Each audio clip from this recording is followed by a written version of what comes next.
En los siguientes minutos me acompaña el doctor César Villarán, médico neumólogo. Él nos va a explicar exactamente qué cosa es una fibrosis pulmonar, cuáles son las causas que más comúnmente pueden llevar a una persona a desarrollar esta condición, cuán limitante y cuán seria puede ser, cuál es el tratamiento, el abordaje terapéutico, qué tan frecuente es y todo lo que significa tener pues una suerte de restricción para que el pulmón pueda distenderse cada vez que entre el aire y comprimirse para que éste salga.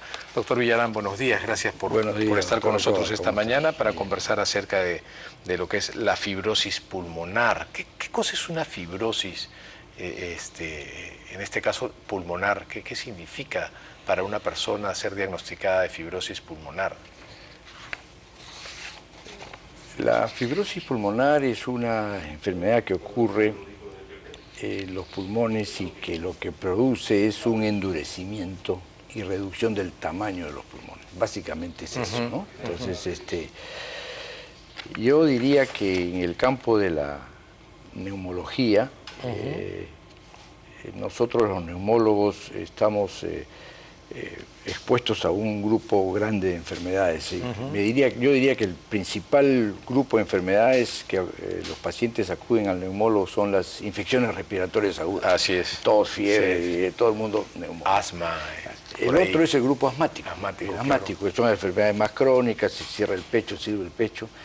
El enfisema o EPOC es otro gran grupo de enfermedades que digamos, son motivo de consulta en el especialista, y por ahí está la fibrosis, La fibrosis es una enfermedad que no es tan rara en la población mayor,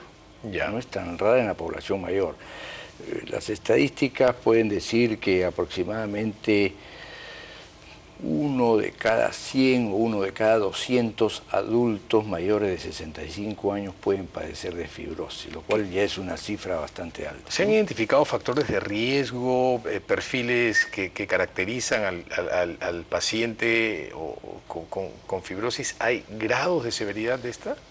Bueno, claro que sí. Yo diría que la fibrosis en el más del 90 y tantos % de los casos no se sabe por qué se produce. Algunos factores de riesgo que se han asociado son, en primer lugar, el factor genético, por ejemplo. El factor genético, nosotros creo que los neumólogos todos estamos acostumbrados a ver a grupos familiares con fibrosis, ¿no? Eso ocurre y más o menos se explica quizá el 3 o 5% de todos los casos de fibrosis.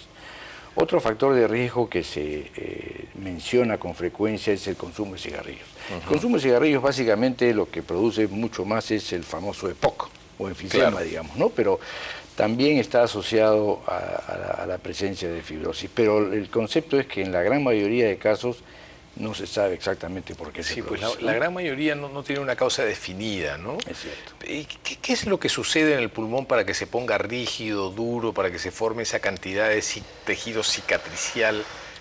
Tiene que haber inflamación, tiene que haber algo que agreda al pulmón. Sí, lo que ocurre es que hay un proceso de insulto pulmonar y el pulmón por alguna razón reacciona endureciéndose, fibrosándose. Porque a diferencia de lo que sucede en la cirrosis, donde hay una fibrosis en el hígado, sí se han identificado causas, ¿no? El exceso de comida, las dietas pues hipercalóricas, la obesidad, ¿no? Hacen sobretrabajar al hígado, el alcohol. Pero en el caso de la fibrosis esto es más raro y hay un grupo importante de pacientes en donde no se les encuentra una causa definida, ¿no? Es cierto, yo diría, como digo, la gran mayoría de pacientes no se encuentra una causa definida. Entonces nos enfrentamos los neumólogos con un paciente que viene quejándose de que le falta el aire y que tiene una tosecita por ahí, ¿no? Tiene una tosecita por ahí.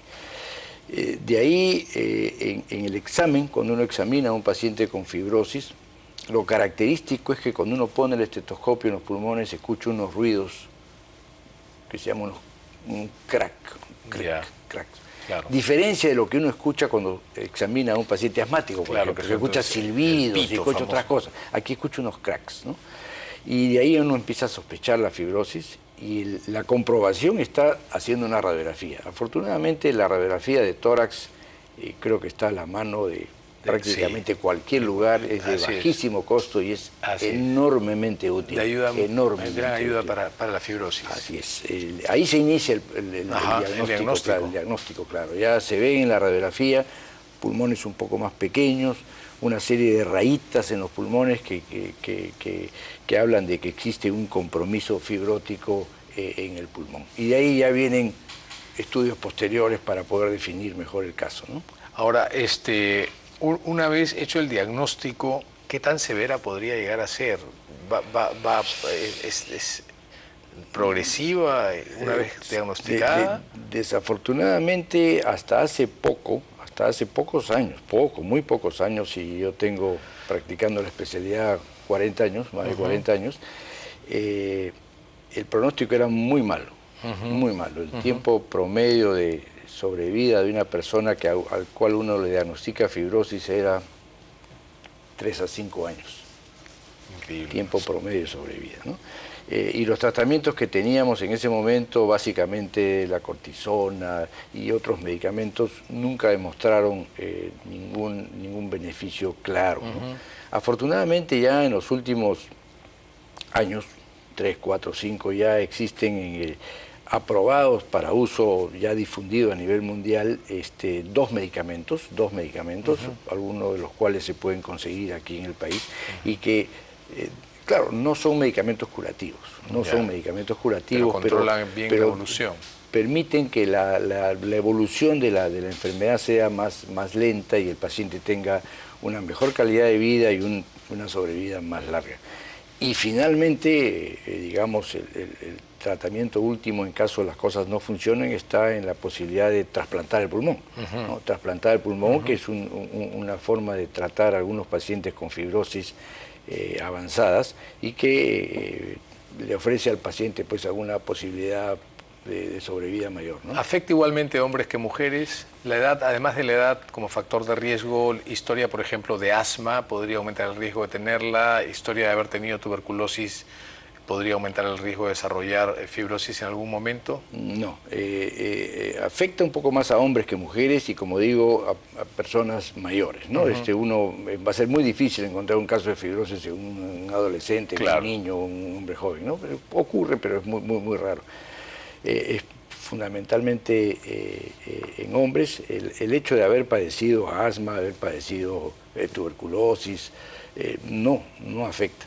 Existen algunos factores de riesgo, digamos, algunos medicamentos que se usan comúnmente, medicamentos para infecciones urinarias, medicamentos para antiarrítmicos, algunos medicamentos para quimioterapia de cáncer, que pueden favorecer la presencia de una fibrosis, pero ahí estamos hablando de otra enfermedad, ahí estamos hablando de una fibrosis inducida por secundaria algo, ¿no? Claro. La gran mayoría, nuevamente insisto, son pacientes con fibrosis que en los cuales no se conoce por qué se produjo, ¿no? Ahora, el trasplante de pulmón es una alternativa que me imagino debe ser la última planteada luego de haber probado todo sin tener una buena respuesta.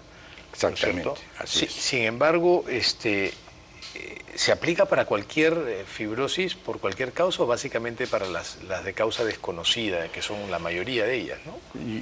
Claro, es cierto. Se aplica para esta fibrosis que se le llama idiopática o de causa desconocida. Obviamente, como comprenderás, la fibrosis, el trasplante de pulmón estamos hablando de palabras mayores. Sí, claro. ¿No? ¿Se hace acá en el Perú trasplante de pulmón? Se hace en forma, digamos, anecdótica. Ya. No hay una política de trasplantes. Son donantes que tienen que haber fallecido, claro. Entonces eso genera una dificultad, el procedimiento no es sencillo. Pero en otros países, en Europa, en los Estados Unidos, digamos, es un método de tratamiento para estos pacientes que ya no han respondido a las terapias que acabo de mencionar. El otro tema es la edad. Es difícil proponer trasplante a una persona muy mayor, ¿no? Claro. Generalmente la lista de espera es importante, la lista de espera es importante y tiene prioridad personas más jóvenes, claro, ¿no? Para el trasplante, ¿no? ¿La fibrosis pulmonar podría ser un factor de riesgo para desarrollar cáncer de pulmón, por ejemplo? Sí, Sí, existe un porcentaje de pacientes con fibrosis pulmonar que en el curso de su evolución de la fibrosis pueden desarrollar cáncer. Ahora, el paciente con fibrosis puede tener dos cursos. El más común es un curso lento, progresivo, de cada vez mayor dificultad respiratoria, mayor incapacidad para hacer actividad física, ¿no? Ese es un curso lento, progresivo. Y existe otra posibilidad en el curso de la fibrosis, que es lo que se llaman las exacerbaciones. Es decir, un paciente que está con una fibrosis controlada, más o menos desarrollando una vida relativamente normal, y de repente súbitamente, en cuestión de días o semanas, empieza a tener una gran dificultad respiratoria y uno ve que en la radiografía la cosa cambió. Lo que era un patrón fibrótico ahora se puso mucho peor rápidamente, ¿no? Esas son las exacerbaciones, que también son complicaciones graves, ¿no? Entonces, el paciente con fibrosis puede tener ambos caminos, y estos tratamientos nuevos favorecen ambos caminos, es decir, reducen la posibilidad de estas exacerbaciones y prolongan el proceso, digamos, a largo plazo, ¿no? Tenemos un Facebook de Ana Luque, que nos pregunta en qué consiste la biopsia pulmonar. De todas maneras, se debe realizar para confirmar una fibrosis. Luego la radiografía que hace el diagnóstico, usted comentó que había que hacer una serie de análisis, y yo imagino para saber si esto responde a una causa específica o está dentro de ese gran grupo de fibrosis de causa desconocida. ¿Ahí interviene la biopsia? Claro, la pregunta es muy pertinente, porque hasta hace unos años atrás la biopsia era muy importante para definir el diagnóstico de fibrosis. Hoy día, afortunadamente, existen estas tomografías de pulmón de alta resolución que en ojos expertos de radiólogos pueden hacer el diagnóstico claramente de fibrosis sin necesidad de biopsia. Claro. Pero cuando tenemos una imagen radiológica que es de fibrosis, pero tenemos dudas de que exista algún factor que pueda haberla producido, a veces los neumólogos indicamos la biopsia pulmonar para poder definir si existe alguna otra causa que pueda ayudarnos. Y la biopsia ahora es un procedimiento relativamente, no digamos sencillo, pero es de bajo riesgo. Puede hacerse a través de un broncoscopio, o se hace a través de una mini toracotomía, a través de una toracoscopía que se llama, y entonces estos son métodos que se usan ocasionalmente. Pero como digo, la tomografía nos ha aliviado de hacer la gran mayoría de fibrosis. ¿Cuál es la complicación más frecuentemente vista en pacientes con fibrosis pulmonar? Insuficiencia respiratoria. El paciente... ¿En qué momento la presentaría? ¿La pueden presentar? ¿De qué depende? Ahí yo quería dar algún consejo, ¿no?